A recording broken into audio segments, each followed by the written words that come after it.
What's up guys, welcome back to my YouTube channel. And what a fight we just watched. Chris Eubank Jr. versus Benn. It was incredible. The fight was just tooth and nail from start to finish. Just like how I thought it was going to go down, I did think Eubank was going to take it in a close battle, and my God, was this close. They both had to dig into deep waters. And I'm telling you, as a fighter, I've been there when your lungs are bursting, they're burning, and you're in the middle of a fight, the crowd is screaming, they're fully in a massive stadium, and your arms feel dead, everything feels heavy, and you just have to find that shot, you take shots, and just try and grit out the victory. And Eubank got it done. I believe the keys to victory for Eubank was to use his IQ. And he did start to use that as the fight started to slow down. Early on in round one, Benn came out like a bull in a china shop. And the speed was evident. You could definitely see that Benn was the faster guy here. He was throwing everything in his shots to take out Chris Eubank Jr. He wanted him flat. You could see the steam flying out his ears. He was so fuming. On the other hand, you had Eubank, and I feel like I could see a calmness from him. He played a lovely, beautiful game just before even entering into the cage. But before even entering into the ring, he took his time, and it worked. It looked like it really riled up Benn. He was ready to go. His dad had to tell him to calm down at one point. He was just throwing like so many shots in the corner, and you just got Chris Eubank Jr. in his dressing gown, just chilling, waiting for the fight.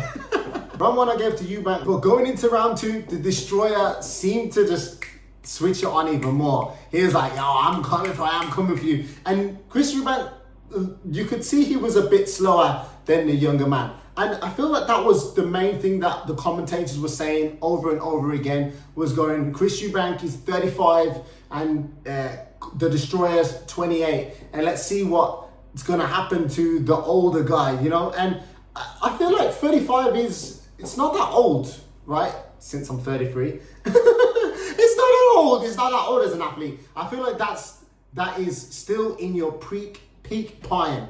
You know, like from you hit your 30s to 35, that's your jam. That's your boom, boom, boom. Round 3, 4, 5, they were all very close. The whole fight was pretty close. And there was moments where it looked so dicey. Everything was happening so fast. At first, Eubank was trying to keep nice and lean. He had a lovely, beautiful jab. Lovely long arms, as I would see here. Boom, boom, boom, firing it. Positioning his head in a beautiful way, just so it was hard to hit. And that's what I feel like was really annoying and frustrating for Benn. He couldn't really touch Eubank. No matter how fast he was, he just couldn't really land on him as clean as he could. He did land a few shots though, going on through the fight, and which got us all excited, but not clean enough to really trouble Eubank. And same from Eubank. Eubank for me really didn't put too much effort into his shots. He would just boom, boom, box away, tap, tap, tap, tap.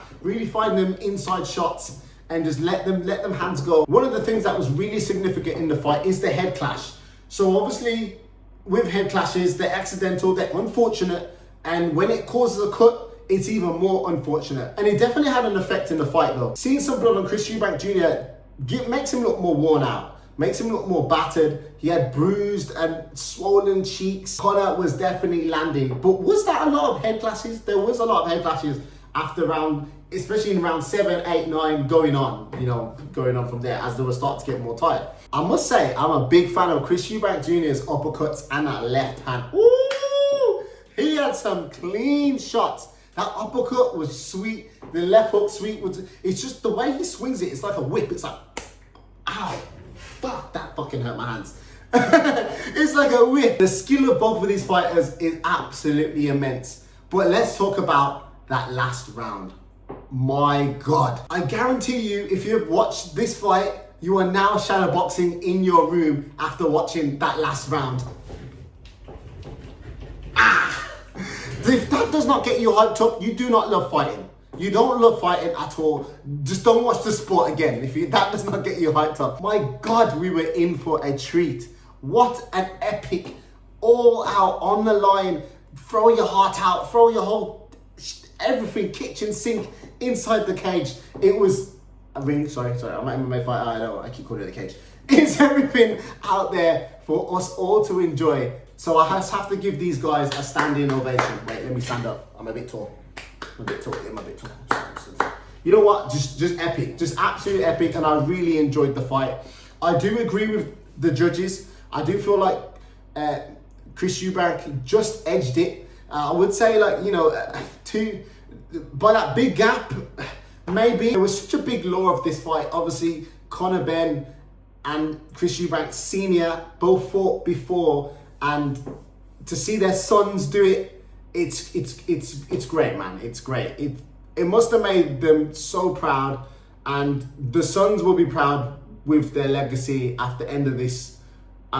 You know, when they come to retire, you know, it's epic for boxing. It's epic for the world. Like, it's epic for me as a fan of fighting in general. But anyway, guys, I thought I'd just come on here and show my excitement of the fight and show some shadow boxing in my room, just like what you're doing right now. Don't forget to like and subscribe for more videos just like this. Thank you so much for tuning in, and may the force be with you.